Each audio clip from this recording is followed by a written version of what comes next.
Hey guys, so we are going to do 13.2, simplifying polynomials.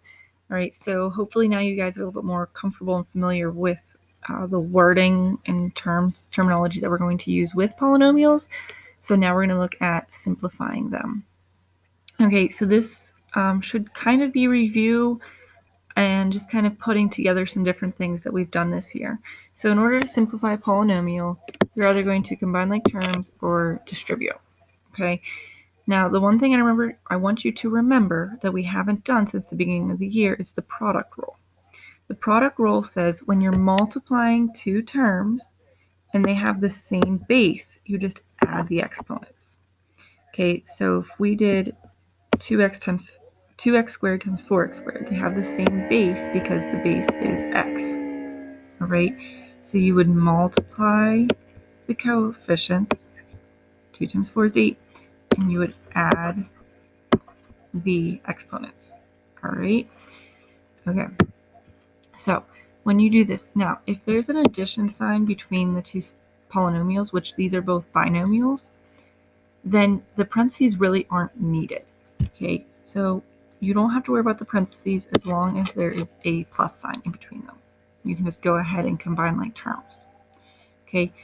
So if it confuses you and you need to make sure you know which is positive and negative, you can change these two plus the opposite, or you can just use the sign that's in front of each term.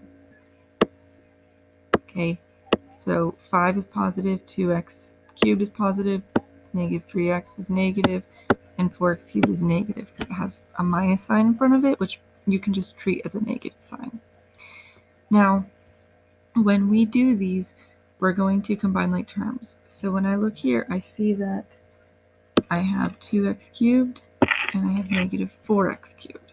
So I can combine those to get negative 2x cubed. 2 plus negative 4 is negative 2. Now, when you give me your answer, you want it to be in standard form. So that's the highest degree, the highest exponent. Next comes negative 3x. And then lastly is 5.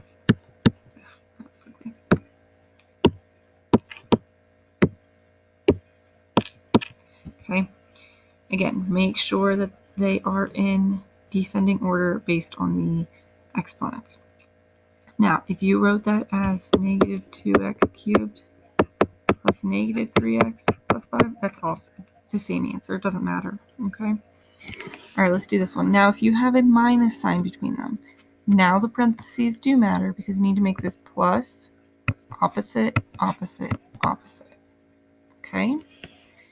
So now we combine like terms. So you always want to start with the largest degree, which is going to be cubed. So we have 4x cubed and negative 3x cubed.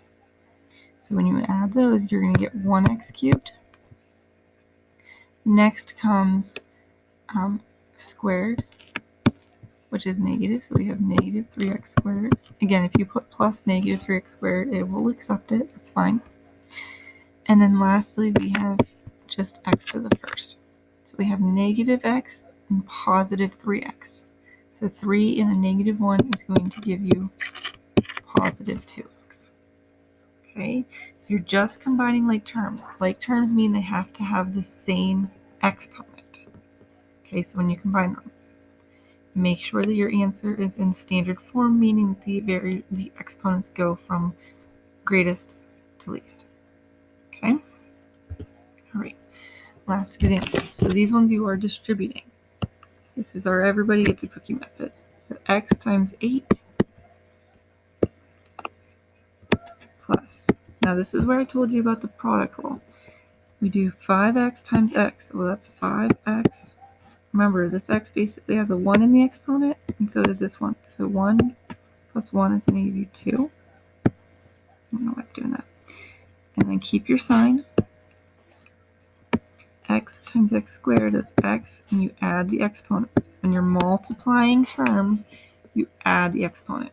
If you look back at example 1, we were adding these. That's why we didn't change the exponents, because we were strictly just combining like terms we were adding. Here we are multiplying, so that's when you're going to add the exponents. Okay, one more. All right, remember, you're going to multiply the coefficients.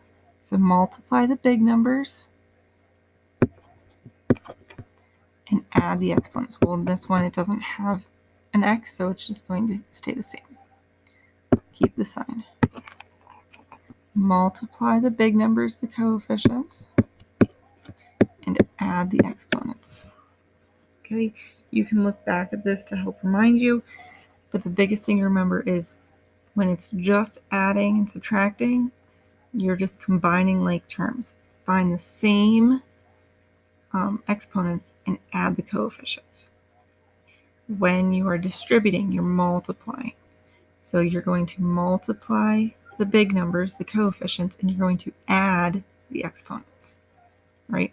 If you need help, please let me know either on Teams or email, and I will be happy to help you as quickly as I can.